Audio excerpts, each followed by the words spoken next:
Hi, my name is David Day of Day Photographic Art, and today we're going to talk about creative lighting for abstract intentional camera movement art generated in a studio setting. As you know, a lot of photography is about capturing the light. If we capture the light well, we end up getting rewarded with a good photograph. If we don't capture the light well, you can just throw that image into the trash can. I became aware of the critical importance of lighting in ICM photography during my early work experiments with tissue paper and plastic bags using natural light as a backlight through blue plastic bags. During these experiments, I discovered that small lighting differences can create big differences in the final appearance and feel of any given piece of work. Most recently, my experiments have been with backlighting using LED lamps, so a lot of this video today is going to be centered around that concept and use of those techniques. But in this video, we'll also talk about the hardware and platforms that I use to create scenes to photograph, the types of lights available for background lighting, and positioning of lights for effect.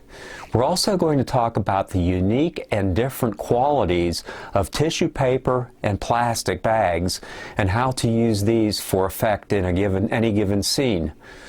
We're also going to talk about how I shoot scenes in ICM backlit in the studio, and we're going to talk about how to refract light for even more dramatic effect in your final image.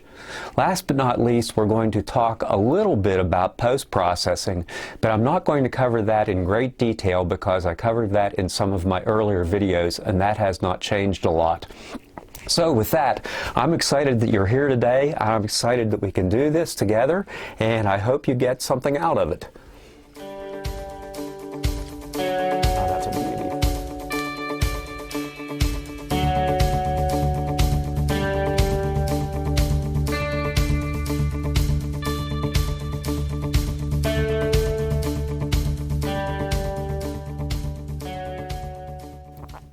Before we get too far along, let's talk a little bit about the hardware that makes up the studio that I shoot these scenes in. My studio is a pretty simple affair. It's nothing more than a wooden frame box. It's about 3 feet long, about 4 feet tall, and about 2 feet deep. And I have some strings attached to the top of this box with a couple of fasteners so that if I want to dangle some things down into the scene to create a little bit of an illusion of suspended items, I can do that.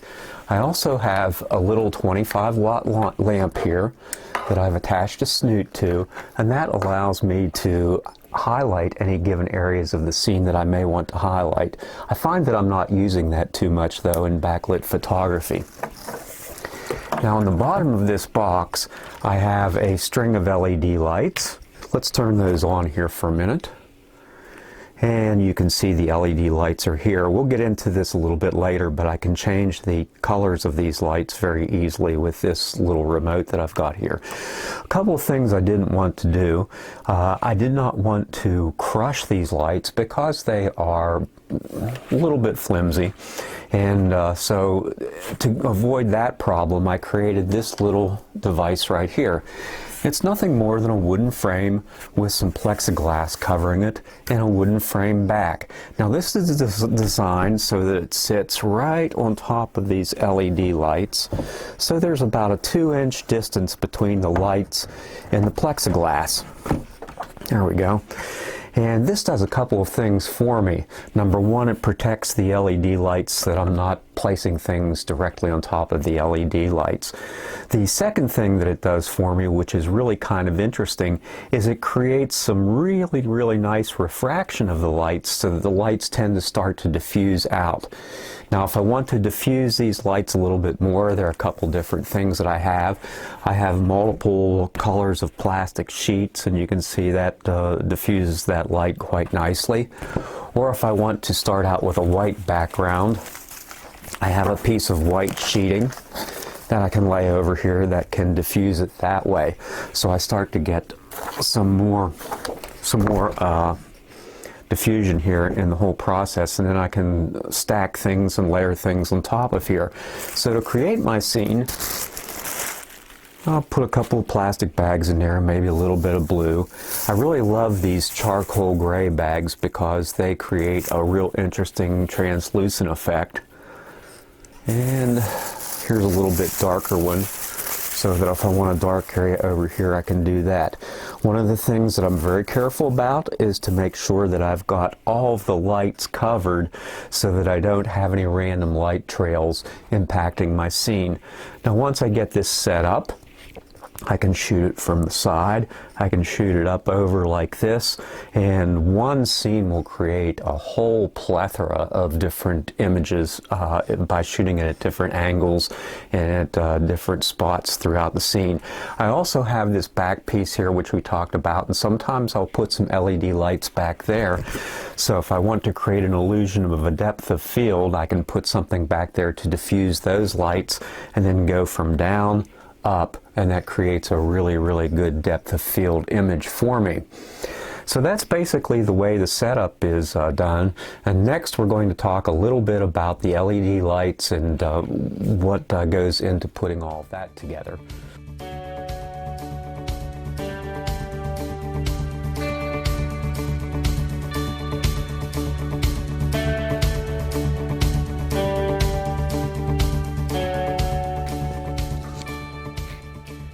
Okay, let's talk now for a while about lights and lighting. The good news when it comes to lights is that there are a million choices out there, so I'm sure you're going to find something that can work for you. The bad news is that there are millions of choices out there, and you can spend a heck of a lot of money on lights before you get to something that's going to work well in backlit ICM photography. My first trials in this area were with two lights, and that was with this flashlight that had a little focus and zoom feature on it, and this under counter accent light. It's called a hockey puck, that would light up a counter, and I was mounting it under my tissue paper and my plastic bags to illuminate that way. Unfortunately, these two options had a lot of limitations. First off, they were way too bright, and secondly, they concentrated the light in one focused area. As a consequence, I found that almost all of my photographs that I were taking had blown out highlights and shadows that were way too black. So these lights didn't work, and I abandoned them and went out to the internet and started searching my different lighting options. And what I landed on were these little 12-inch strips of LED lights. Now, these LED lights can come in multiple formats, and if you want to see what they look like before going out and purchasing some, you can go to either Lowe's or Home Depot, and they both carry Govee lights now. Govee is a manufacturer of a lot of these LED lights, and they have them in all sorts of crazy configurations. So you can look at them look at them locally before you make a decision to spend your money on lighting.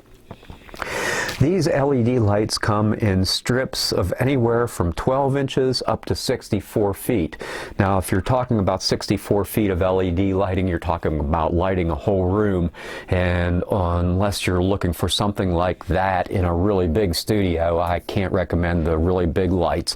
I started out with something that was a 16-foot strip of lights, and unfortunately that was too big for this application too, so I settled with the 12-inch strip. Now, these lights have a couple of interesting features to them.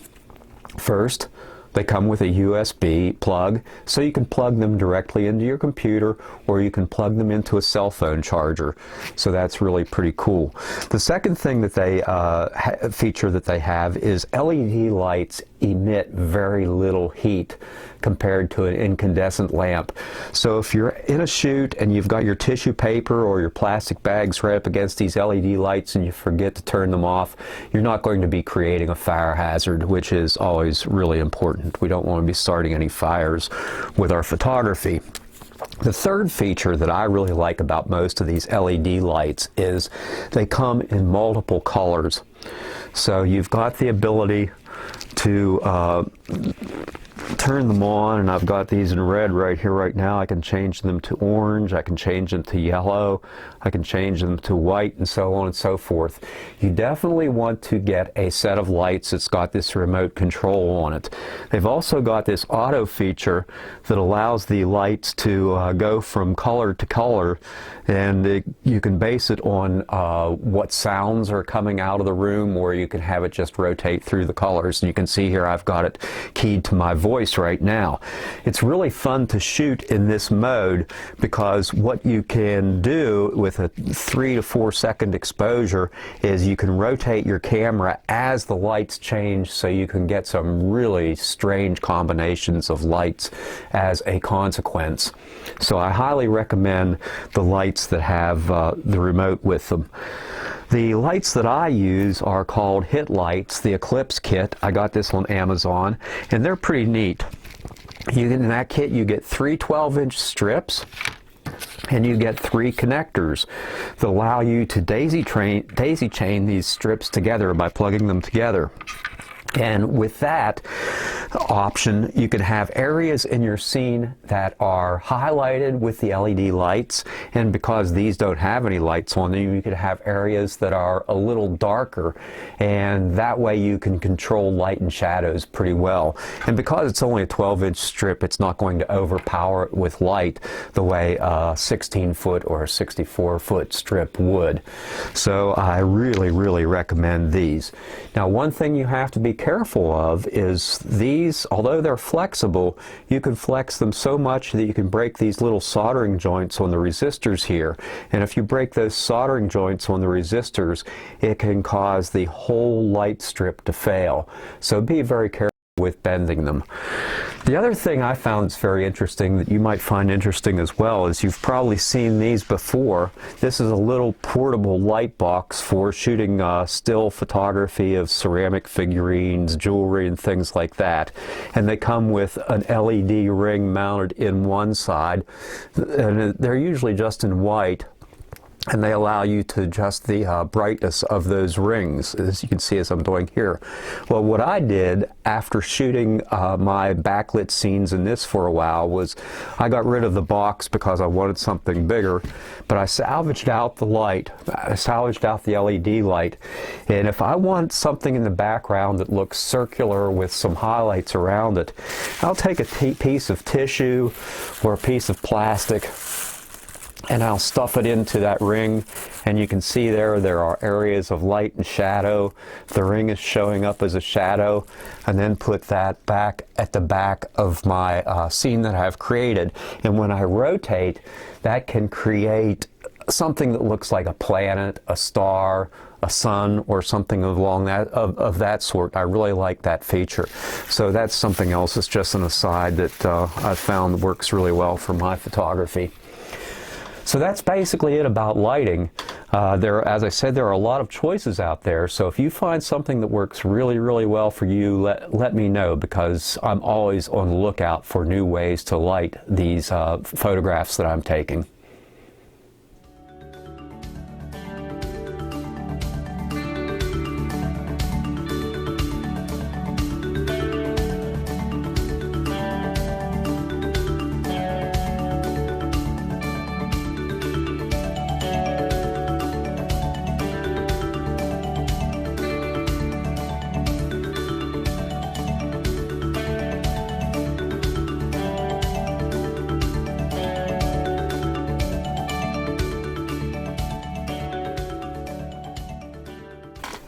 The next thing that I want to do is construct a scene that I can shoot, and I'm going to use both tissue and plastic in this scene.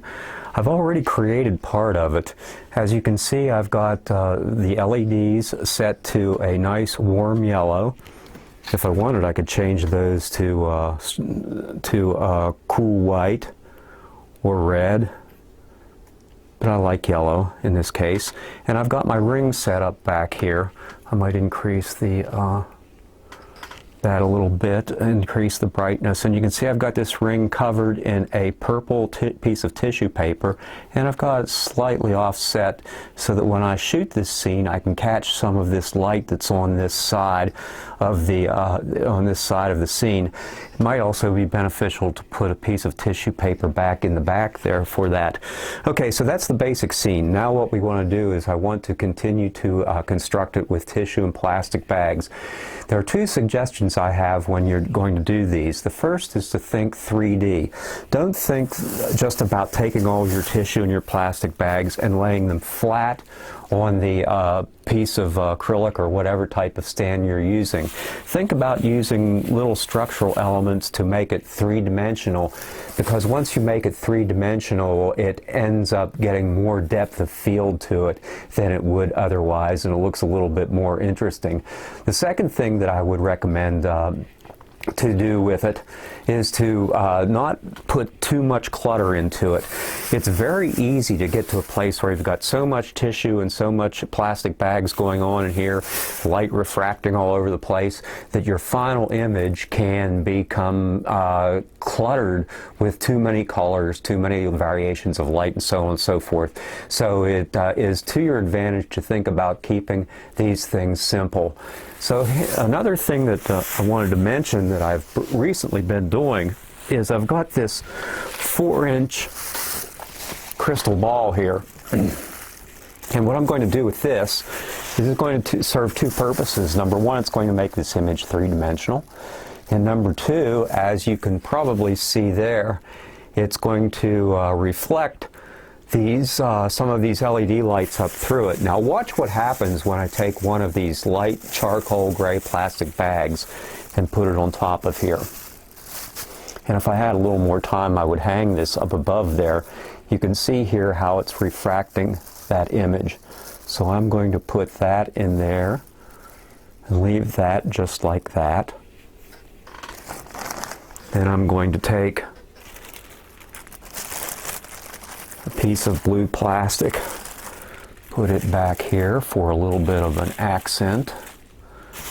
And one of the things I'm going to try here, I don't know if that will work or not, is a little piece of yellow tissue paper back there to catch some of the light coming off of this ring.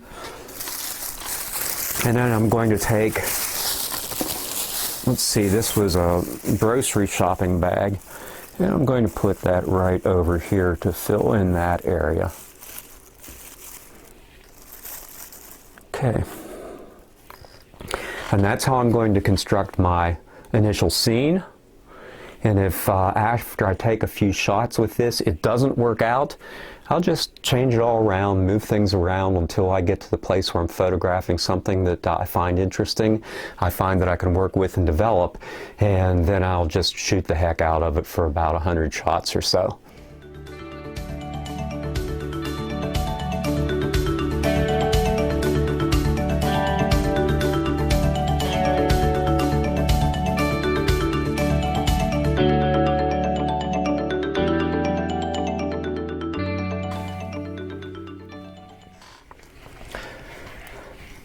Let's talk a little bit about post-processing.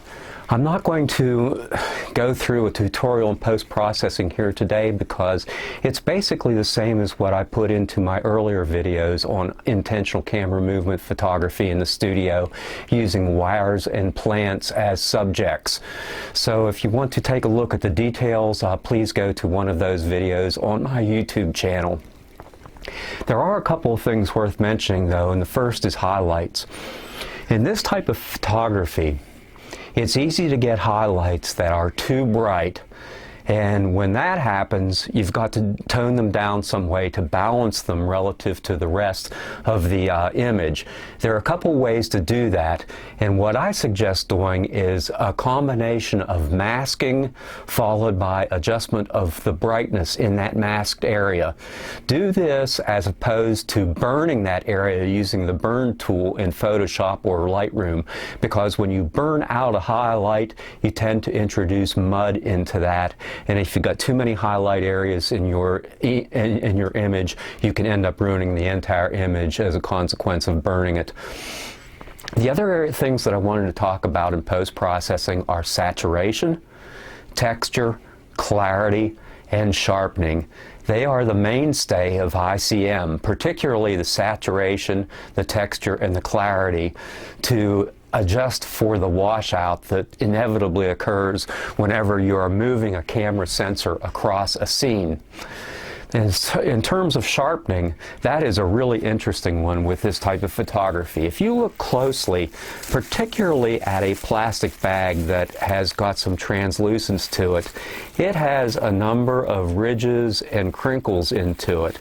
And when you use the sharpening tool appropriately on these photographs, you can create some very interesting texture in your final images. So learn to use the sharpening tool appropriately. Don't overuse it, but used appropriately, it can create some really interesting textured images. As far as good bag sources go, well, any shopping bag that has any lettering on it is a great bag to do with this type of photography. Some of my favorite ICM images are from shopping bags that have some very small lettering on them, and I put them in photographs, and I get a real kick out of watching people try to read the lettering on those images from the shopping bags. Also, small trash bags, the 1.5 gallon size, are really, really good. They come in multiple different colors. This is a nice pale green one, and importantly, this gray translucent one is the 1.5 gallon sized trash bag, and that's worth going to the grocery store to pick up a couple of those because they are really, really great for this. The other thing that is really good is the doggy do bags that you find in pet stores. For whatever reason, the doggy do bag manufacturers put them in multiple vivid colors, and they're about that big, and you cut them in half and you've got a really nice sheet of plastic that's very vivid, which is perfect for this type of ICM photography. Also, for creating backgrounds, if you're trying to create landscape type images with a sky, the blue Glad trash bags or the Glad recycle bags are really great for that objective. The last thing that you need to think about is the storage of these plastic bags. As you go around, you're going to find out really quickly that you're going to collect a lot of this stuff. But you've already got the solution to that in your arsenal of plastic bags for this type of photography. And here's mine. It's my recycle bag of tissue and plastic. So that's basically it for today. I hope you enjoyed this video, and if you come up with something interesting, share it on Facebook and drop me a line, and let's continue this journey together. It's so much fun.